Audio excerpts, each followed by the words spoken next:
So friends అందరికీ hi అండి. గ్రోలో మీరు ఇంట్రాడే ట్రేడింగ్ చేయాలని చెప్పేసి అనుకుంటున్నారా, లేకపోతే ఇంట్రాడే ట్రేడింగ్ ఆల్రెడీ చేస్తున్నారా? మీకు వచ్చే ప్రాఫిట్ లో ఎంత ట్యాక్స్ కట్ అవుతుందో మీకు తెలుసా అండి? తెలియకపోతే ఈ వీడియో మీకోసమే. 2025 ఇయర్ లో గ్రో యాప్ లో మనం ఇంట్రాడే ట్రేడింగ్ చేస్తే కనుక ఎంత ట్యాక్స్ కట్ అవుతుంది, సో మనకు తెలిసి ఎంత ట్యాక్స్ కట్ చేస్తారు, మనకు తెలియకుండా ఎంత ట్యాక్స్ కట్ చేస్తారు, మన వీడియోలో తెలుసుకుందాం.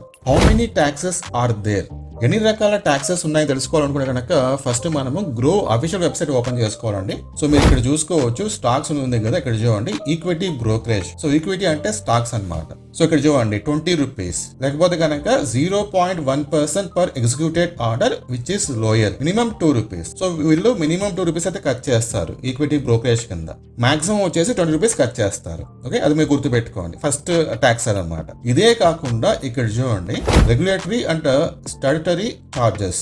ఈక్విటీ ఇంట్రాడే ఉంది కదా, మీరు ఓన్లీ ఇంట్రాడే మాత్రం ఫోకస్ చేయండి. ఫస్ట్ ట్యాక్స్ వచ్చేసి ఎస్టిటి అన్నమాట, సెక్యూరిటీస్ ట్రాన్సాక్షన్ ట్యాక్స్. ఇది మీరు సెల్ చేసినప్పుడు పడుతుంది. ఎంత పడుతుంది?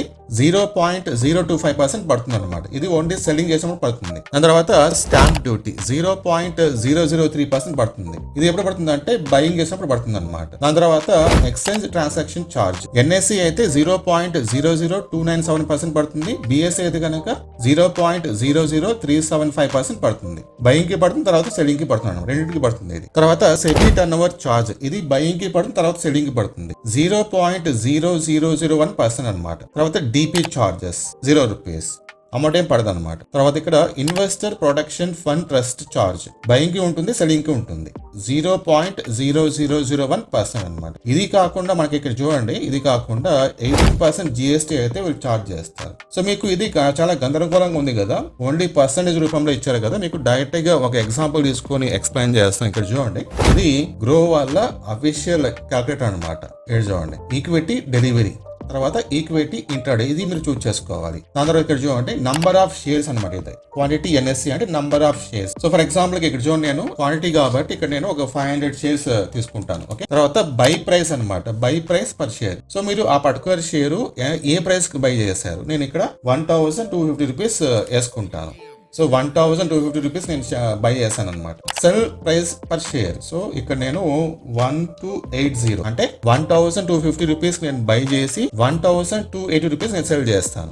30 పాయింట్స్ నేను గెయిన్ చేసిన తర్వాత నేను సెల్ చేశాను అనమాట. ఇక్కడ చూడండి టర్న్ ఓవర్ ఇది. ఓకే, ఇది మనకు పనిలేదు. ఇక్కడ చూడండి PNL, profit and loss. 15,000 rupees నాకు ప్రాఫిట్ అయితే వచ్చింది. ఈ ట్రాన్సాక్షన్ లో నాకు 15,000 రూపీస్ ప్రాఫిట్ అయితే వచ్చింది. కాకపోతే ఇక్కడ చూడండి చార్జెస్ అనమాట 271.77 రూపీస్ అయితే కట్ అయిపోతుంది. ఈ 15,000 లో కట్ అయ్యి రిమైనింగ్ ఎంతైతే మనకు వస్తుందో అంత అమౌంట్ మన అకౌంట్ లోకి నైట్ కి అయితే మిడ్ నైట్ కి జమ చేస్తాడు. ఈ 271 రూపీస్ లో గ్రో చార్జెస్ ఇక్కడ చూడండి 40 రూపీస్ కట్ చేస్తాడు. అంటే మనం బై చేసినప్పుడు ఒక 20 రూపీస్ కట్ చేస్తాడు, సెల్ చేసినప్పుడు ఒక 20 రూపీస్ కట్ చేస్తాడు. ఓవరాల్ గా 40 రూపీస్ కట్ చేస్తాడు. అది గ్రోకి వెళ్ళిపోతుంది అనమాట. దాని తర్వాత చూడండి నాన్ గ్రో చార్జెస్ అనమాట. Non Groww charges 231.77 rupees.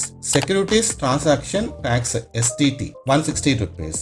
దాని తర్వాత exchange charges 37 rupees. SEBI turnover fees ఇది ఒక 1.26 rupees. GST 14 rupees. Stamp duty 18 rupees.